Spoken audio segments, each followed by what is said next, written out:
wabarakatuh. Perkenalkan, saya Nisha Fadila dengan 22053033 dari Prodi Pendidikan Ekonomi. Kali ini saya akan mempresentasikan materi ke-10 dari Administrasi Supervisi Pendidikan, yaitu materi tentang administrasi layanan. Sebagai tugas mata kuliah Administrasi dan Supervisi Pendidikan oleh dosen pengampu Bapak Dr. Hanif Al-Qadri dan Ibu Dr. Merika Setia. Baik, saya akan lanjut menjelaskan, yaitu poin pertama, administrasi layanan khusus. Administrasi layanan khusus ini sendiri memiliki 3 poin, yaitu pengertian, jenis-jenis, dan peran. Pengertian. Pengertian administrasi layanan khusus. Administrasi layanan khusus yaitu suatu usaha yang terprogram serta terencana, namun tidak secara langsung. Hal ini berkenaan dengan proses pendidikan atau proses belajar yang dilakukan di kelas oleh seorang guru.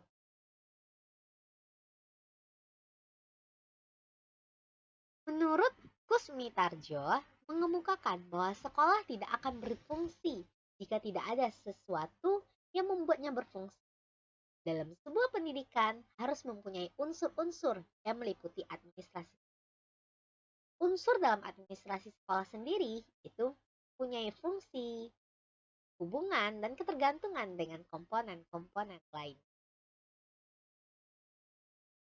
Manajemen layanan khusus ini pada sekolah merupakan bagian penting, yang mana manajemen berbasis sekolah yang efektif dan efisien membuat sarana yang dapat digunakan untuk meningkatkan kualitas dari penduduk bangsa Indonesia. Sekolah tidak hanya memiliki tanggung jawab dan tugas untuk melaksanakan proses pembelajaran dalam pengembangan ilmu pengetahuan dan teknologi saja, melainkan harus menjaga dan meningkatkan kesehatan baik jasmani maupun rohani peserta didik.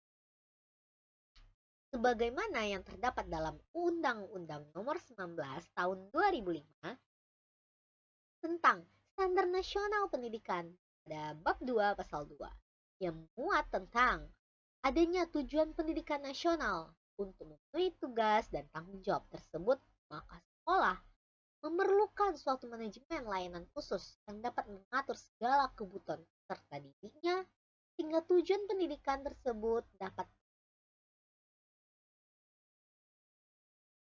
Poin kedua yaitu jenis-jenis layanan khusus. Yang mana jenis-jenis layanan khusus ini sendiri memiliki beberapa poin. Poin pertama, layanan perpustakaan. Yang mana layanan perpustakaan ini sendiri merupakan tempat yang menyediakan atau ruangan yang sejuk dan enak yang diisi oleh buku elektronik. Yang mana siswa-siswa akan pergi ke perpustakaan untuk meminjam buku, mencari tugas yang diberikan oleh gurunya pada perpustakaan. Jadi perpustakaan itu sendiri menurut Anas Tanjung mengemukakan bahwa perpustakaan sekolah adalah perpustakaan yang tergabung pada sebuah sekolah.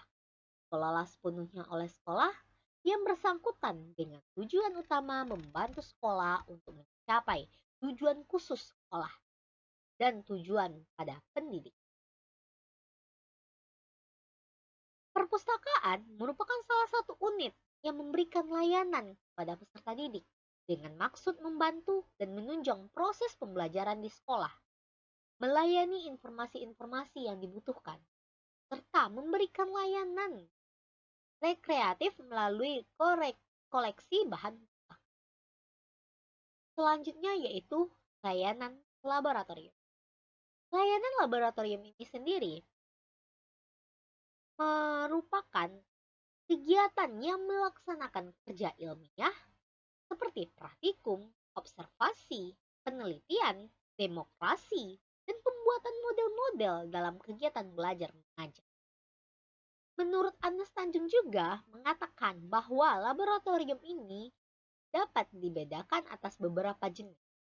Jenis-jenis laboratorium tersebut biasanya disesuaikan dengan bidang studi atau kelompok bidang studi tertentu yang telah ditentukan oleh laboratorium. Seperti laboratorium kimia, laboratorium fisika, laboratorium sebagainya. Dalam laboratorium ini sendiri memiliki langkah-langkah yang perlu diperhatikan dalam perencanaan penggunaan labor. Jadi kita menggunakan labor itu tidak hanya asal guna saja, tetapi memiliki langkah-langkahnya agar tidak terjadi hal-hal yang tidak yaitu langkah-langkahnya yaitu pertama, menganalisis kurikulum secara keseluruhan. Yang kedua yaitu penentuan bobot taksonom pokok-pokok bahan. Selanjutnya yang ketiga yaitu pengembangan desain infrastruktur. Yang keempat itu pengembangan materi dan pokok bahan. Yang kelima yaitu menetapkan apakah seluruh bagian atau satu bagian atau dua materi bahasa yang memerlukan laboratorium. Yang keenam yaitu peralatan yang akan digunakan, penetapan langkah-langkah dalam pengajaran dengan memakai laboratorium. Selanjutnya jenis layanan UKS, yang mana UKS ini merupakan usaha kesehatan sekolah atau masyarakat yang mana dijalankan oleh sekolah dan diberikan kepada semua siswa atau peserta didik yang ada di sekolah tersebut. Jadi layanan UKS ini diberikan atau dilayani seluruh masyarakat di sekolahnya terhadap layanan UKS sendiri. Jadi kalau ada yang sakit, maka pihak PMR khususnya akan memberikan pertolongan pada teman-teman atau anggota yang sakit. Sedangkan menurut Anas Tanjung juga mengatakan bahwa usaha kesehatan sekolah merupakan salah satu wahana yang meningkatkan kemampuan hidup sehat pada gilirannya menghasilkan derajat kesehatan peserta didik yang oke. Sedangkan menurut Imron mengemukakan bahwa layanan kesehatan sendiri pada peserta didik merupakan suatu layanan kesehatan masyarakat yang dijalankan di sekolah dan menjadikan peserta didik sebagai sasaran utama dan personalia sekolah yang lainnya. Selanjutnya yaitu kafe. Kafe merupakan layanan makanan dan minuman yang dibutuhkan oleh peserta didik pada waktu istirahat. Tanpa adanya layanan kafe membuat siswa ataupun mahasiswa ketika dia tidak sarapan di rumahnya, tentu dia harus mencari kafe untuk mengisi perutnya tersebut. Dan apabila di sekolah tersebut tidak menyediakan kafe, maka siswanya akan sakit perut atau akan kelaparan saat jam pelajaran. Perlu adanya layanan kafe itu sendiri. Sedangkan menurut Maulana Sultan mengemukakan bahwa layanan kafetaria adalah layanan makanan dan minuman yang dibutuhkan oleh peserta didik di sela-sela mengikuti kegiatan belajar mengajar di sekolah yang sesuai dengan jangkauan. Tujuan layanan kafetaria ini yaitu secara umum untuk tersedianya wahana bagi peserta didik untuk memenuhi energi yang saat belajar mengajar pulang. Sedangkan untuk tujuan khususnya sendiri yaitu peserta didik mudah mendapatkan makanan, minuman yang terjamin kebersihan, kesehatan, serta memadai kandungan gizi yang sesuai dengan daya jangkau uang. Selanjutnya yaitu sarana ibadah. Yang mana sarana ibadah sendiri itu merupakan tempat prospek pertukaran pikiran yang berdiskusi untuk proses kegiatan pengembangan kerohanian.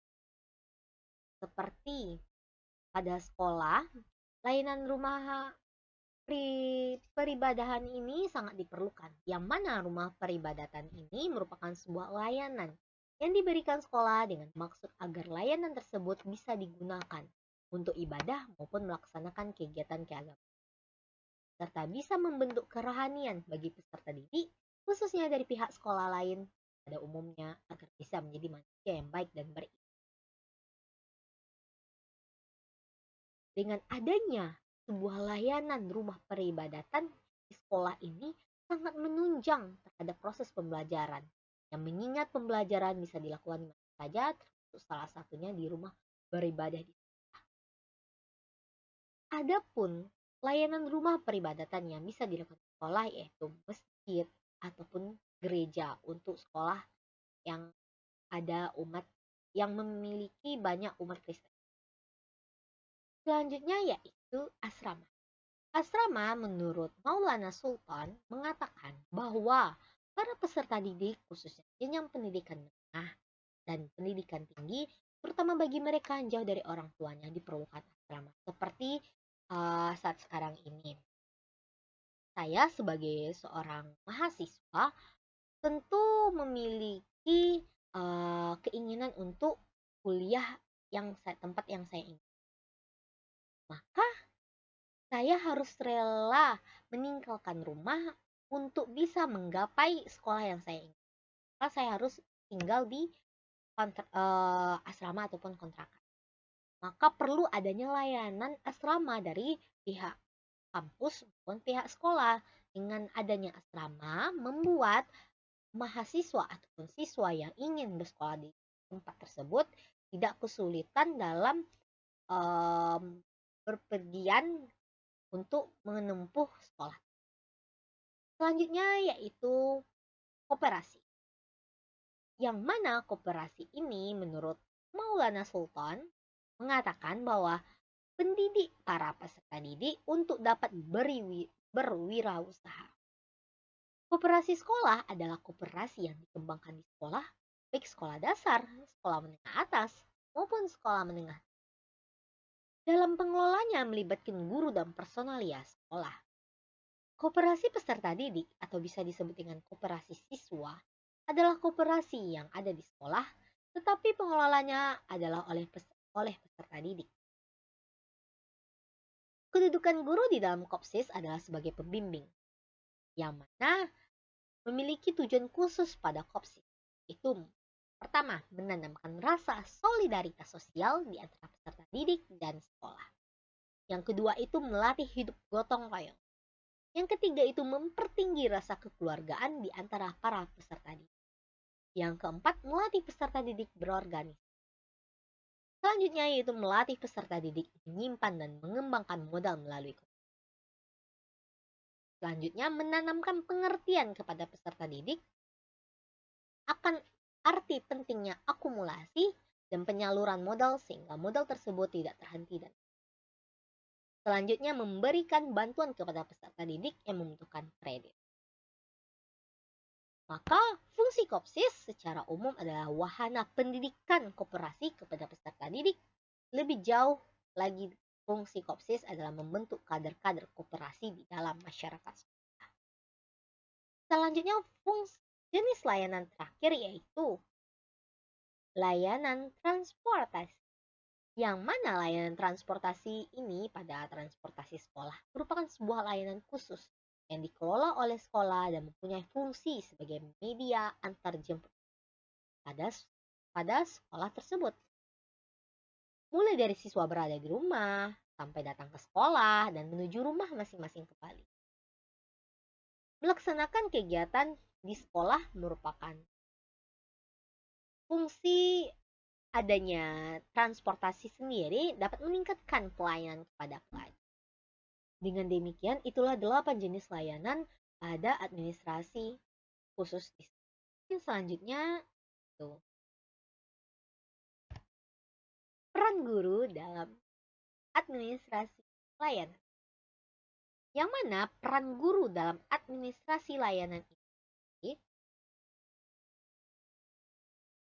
yaitu keterlibatan guru dalam administrasi perpustakaan, misalnya memperkenalkan buku-buku kepada siswa, memberitahu siswa, oh buku non-fiksi di rak sebelah sini, buku pelajaran di sebelah sini, Nah, maka itulah peran guru dalam administrasi. Selanjutnya yaitu mengetahui jenis dan menguasai kriteria umum yang menentukan baik buruk suatu koleksi buku-buku perpustakaan. Nah, hal itu merupakan peran penting pada guru di administrasi layanan khusus. Karena dengan adanya kriteria-kriteria tersebut membuat siswa dapat mengetahui buku-buku yang baik atau baik pada perpustakaan. Selanjutnya yaitu mempromosikan perpustakaan yang mana pemakaian maupun untuk pembinanya. Jadi perpustakaan kita itu harus dipromosikan, harus diberitahu kepada kelayak luar sana bahwa perpustakaan milik sekolah kita atau milik perusahaan kita itu sangat lengkap, sehingga dengan kelengkapan dan fasilitas yang memadai membuat masyarakat luar ingin berkunjung ke perpustakaan. Sekian presentasi dari saya. Terkurang dan lebih mohon maaf. Saya akhiri. Wabillahi taufiq wal hidayah. Wassalamualaikum warahmatullahi wabarakatuh.